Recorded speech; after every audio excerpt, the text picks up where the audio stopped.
My favorite scene in Alien is when Dallas is stuck in the vents. The team's plan is to corner the alien, corral it, and shoot it out into space. As Dallas is slogging through the vents, the motion tracker picks up the alien's signal. It's heading straight at him. The team starts to panic. Dallas, terrified and trying to think, says,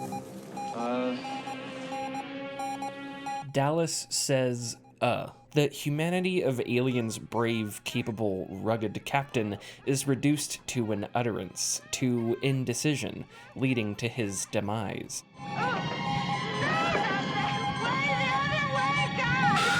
It's my favorite scene because there's something profound about its horror, something scarier than just a character dying, or at least disappearing. In Greek mythology, Prometheus gave fire to humans, fire being rudimentary and elemental, a building block of civilization. And when the crew of the Nostromo encounter an organism beyond their understanding, perhaps beyond their ability to understand, their best plan is to revert back to that ancient tool of tools, a Stone Age solution to a previously unimaginable deep space horror. If you've played Alien Isolation, chances are you've experienced a moment like this. You've felt the terror, tension, and indecision of helplessly cowering under a desk or in a vent while a xenomorph stalks you just a few feet away. I've wanted to return to Isolation for a while. It has its imperfections, but it's also one of the more dynamic, enjoyable, and interesting horror titles of the past decade. And thanks to a VR mod from a godsend of a modder,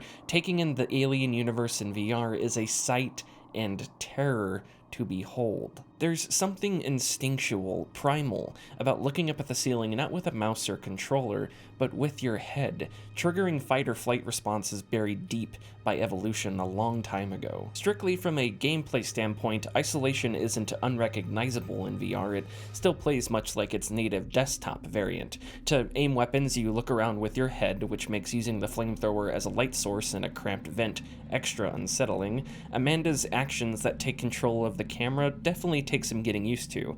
I started off partly closing my eyes to handle the forced motion whenever I'd have to knock a brace off a door or log into a computer, but the more I played, the more I was able to handle. In the base game with the motion tracker equipped, you have to press a button to swap between focusing on the tracker and what's in front of you. In VR, that's gone. Now it's your eyes doing the focusing automatically. Because it wasn't made for VR, there's a lot of odd visuals and strange camera angles that I guess are just the nature of porting an FPS into VR. Even so, after I had gone back to compare how the VR port played against the desktop version, I found myself wanting to put the headset back on. The reason is a phenomenal mix of Isolation's already fantastic atmosphere paired with just how intensely VR enhances immersion. Alien is one of my favorite movies of all time, and through the years, the xenomorph has become somewhat of a pop culture horror icon. And yet, as I got further into Isolation and encounters with the alien began, something was different. Now I could feel its size, I could sense its weight. When it ambushes Amanda and struts in front of her as if to mock her, I legitimately got chills. In VR, when the alien catches you, you can sense the specific spot on your head it bites, which is absolutely horrifying. A VR mod with plenty of jank and rough edges delivers an experience that renews a 7-year-old game and gave me a new appreciation of a sci-fi universe and its famous monster. And there's something special about that. It's a testament not only to VR, but also the work that went into making such a great mod. That's not to take anything away from Isolation itself, of course. Creative Assembly really does a masterful job nailing the atmosphere of the original Alien, a now retro-futuristic version of the future that's clunky and claustrophobic, putting corporate exploitation, labor, and cosmic horror at the center of its narrative. Isolation hits many of the same plot beats Alien hit in 1979. There's an unsuspecting crew that brings the alien on board the station, a dubious attempt to contain the alien by any means necessary, homicidal androids, a dude that gets killed next to hanging chains, spooky alarm sequences, and the list goes on. Undoubtedly, many of Isolation's set pieces are cut straight from the films, but as far as capturing capturing the imagery of the movies and dropping you into it, it's hard to imagine it being done any better, and it hasn't since. Narratively, Isolation does at least attempt to go places 1979 Alien didn't. Amanda Ripley, Ellen's daughter, goes to Sevastopol Station to retrieve the Nostromo's flight recorder, searching for some kind of information about her long-lost mother, searching for closure. Instead of the ominous, seemingly all-powerful Weyland-Yutani, Sevastopol Station, at least for a while, is run by Seegson, a smaller fledgling corporation in the throes of collapse. Seegson's androids, Working Joes, are disingenuously marketed as inexpensive, simple alternatives to Weyland-Yutani's realistic androids. The reality is Working Joes are comparatively unsophisticated because it's the best Seegson can do. The story of Seegson is one of corporate unsustainability and overexpansion, and when the company loses the corporate war, Sevastopol is covertly sold to Weyland-Yutani. Seegson cuts its losses, and Sevastopol's inhabitants are left abandoned in the crossfire, isolated. Throughout the franchise, the alien is often enabled by an outside influence. Ash brings it aboard the Nostromo in violation of Ripley's quarantine order, Burke sends unwitting colonists into contact with xenomorphs, and locks Ripley and Newt in a room with a facehugger. Sevastopol shows the same signs of corporate tyranny, but not all of the destruction is a result of evil. Sheriff Waits and his colonial marshals try to contain the situation, but quickly lose control after the alien gets aboard. The alien is a consequence of these actions, of corporations and people that delve too greedily and too deep, resulting in the literal birth of a parasitic organism that consumes humanity, altering the world we've created to fit its needs. Alien is a pretty bleak depiction of humanity and a frightening metaphor of the consequences of our species' actions. This is what Isolation captures so well. The alien isn't just a monster, it isn't just a killer, it's hunting you with a purpose. Perfect organism. Its structural perfection is matched only by its hostility. You admire it. I admire its purity.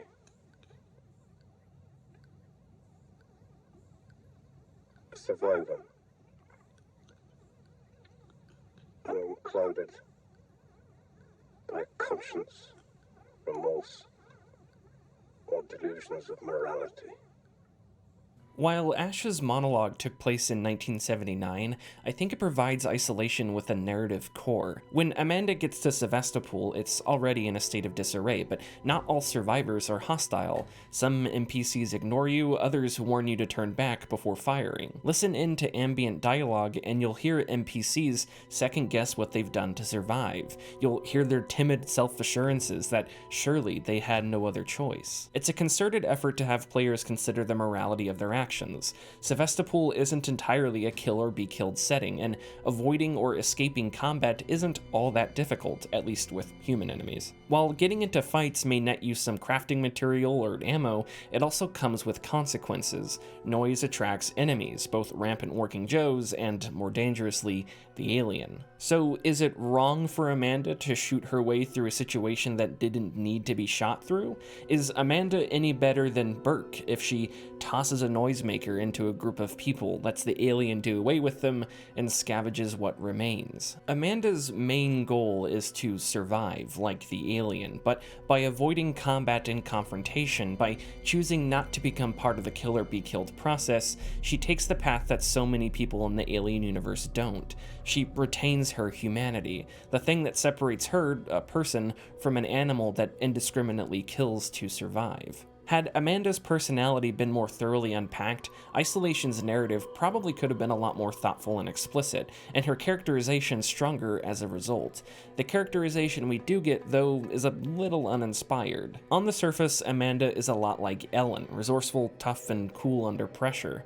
But between Amanda learning the news of the Nostromo's flight recorder and when she finally hears the message Ellen left for her, there's a chasm of forgettable button press objectives and washy dialogue that takes precedence over her search. What should be the emotional climax for Amanda, perhaps one that makes you reflect on the actions you've taken during the game to survive, feels more like a sudden end to a plot point rather than an elegant conclusion. It's not helped by how many of these important scenes play out through Amanda's eyes, so we're not even able to see the emotion on her face. Interestingly, in 2019, Alien Isolation the Digital series released through IGN. It repackaged Isolation into sort of a webisode form, putting together cutscenes from the game along with some original animation. Amanda narrates her experience on Sevastopol, and through this her character gains additional depth.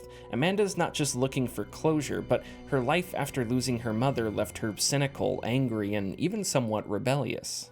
You remember the stories about the Nostromo.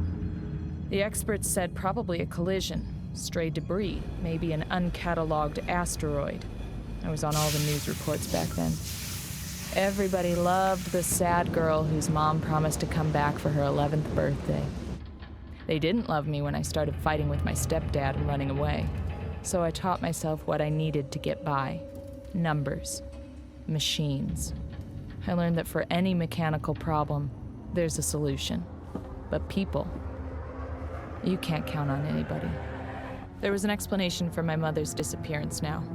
She could have come home, but instead, she stopped to chase another payday. It confirmed everything I believed, and everything I feared. With my mother, it was always the job first. Then everything else. My stepdad always said she was made that way. I don't think that's true. She chose. The digital series gives us a fuller portrait of Amanda, how the loss of her mother impacted her, and how that made her the person she is now. This makes certain scenes, specifically Samuel's sacrifice, more meaningful. Once you get into the core, it will talk to you. You did that for me. I wanted Amanda Ripley to have closure. The digital series doesn't, however, comment on Isolation's moral considerations. Those are left mostly up to the player, which is too bad because the gameplay is dynamic enough that with more substantive dialogue and a sharper focus on Ripley's personality, there could have been a really interesting tale of humanity and compassion in the face of utter terror. These dynamics, when at their best, have kept Isolation relevant and among the more unique survival horror titles maybe ever. Run and hide horror hinges on a pretty delicate balance. Hiding from something you can't fight is scary. Get caught a few times though, and no matter how invested you are, I think that fear begins to dissipate. Get caught enough and tension subsides to frustration. Frustration, at least for me, over losing progress or having to replay the same sequence multiple times. How this is mitigated across horror games varies pretty widely. In recent years, Resident Evil 7 and Observer made encounters with insta-fail enemies relatively confined, brief, and scripted. Amnesia Rebirth made monster encounters and their outcomes part of Tazzie's characterization, the game's protagonist. In Rebirth, people are turning into monsters, including Tazzie. If she's caught by a monster, she blacks out and is possessed, regaining consciousness and control of her body later on. So rather than a game over, you experience the confusion and fear of a person losing her mind. Isolation can suffer from frustrating do-overs too. You might end up replaying the same 2 or 3 minute stretch of gameplay, possibly even longer, due to its manual save system, which largely leaves it up to you to save your own progress, even during more intense sections when the alien is on the prowl. Thus, instead of feeling scared when the alien catches you, you may feel exasperated. Knowing when to save becomes a game in and of itself, and it's not always fun. If you save and then pick up crafting material and then die, you'll have to remember to pick up those same crafting materials when you load back in. The plus side here is that when all of Isolation's dynamics slot together, the alien's unpredictable behavior, roaming NPCs, and all of Amanda's equipment, what emerges is a fluid gameplay system that's a ton of fun to experiment and compete with. Brendan Greene, the creator of PUBG, often talked about the game's ability to create stories, meaning because matches are built on different variables like where the plane flies, what loot you find, and where the circle appears, every match is unique. When matches go bad, when teammates don't communicate or work together, PUBG can be boring or frustrating, but when things go right, organic experiences emerge from PUBG that can't be created. Confronting the alien is such a joy. It's tenacious, easy to manipulate, but difficult to escape. And because your ability to save is limited, the stakes always stay relatively high. As annoying as do-overs can be, Outsmarting and avoiding the alien, the close calls and moments where you're keeping it at bay with your flamethrower are just as satisfying. I think Isolation's frustrations are, in some ways, natural side effects of open-ended design, and while it is obviously a completely different game than PUBG and its dynamics play out on a much smaller scale, Isolation's unpredictability allows you to create your own stories of daring escapes and others that are not so lucky. You will feel both of these emotions while dealing with Sevastopol's xenomorph, and that's not something that can be said about a lot of horror titles. Behind Isolation's terror is a certain magic. Yes, it definitely shamelessly rips scenes straight from the films, but it also captures the deep-seated fear of the original movie, not something even all of the Alien films can say. The xenomorph aboard Sevastopol doesn't feel like the pop culture icon xenomorphs have become. Instead, it's more reminiscent of the existential horror the then unnamed alien was all the way back in 1979.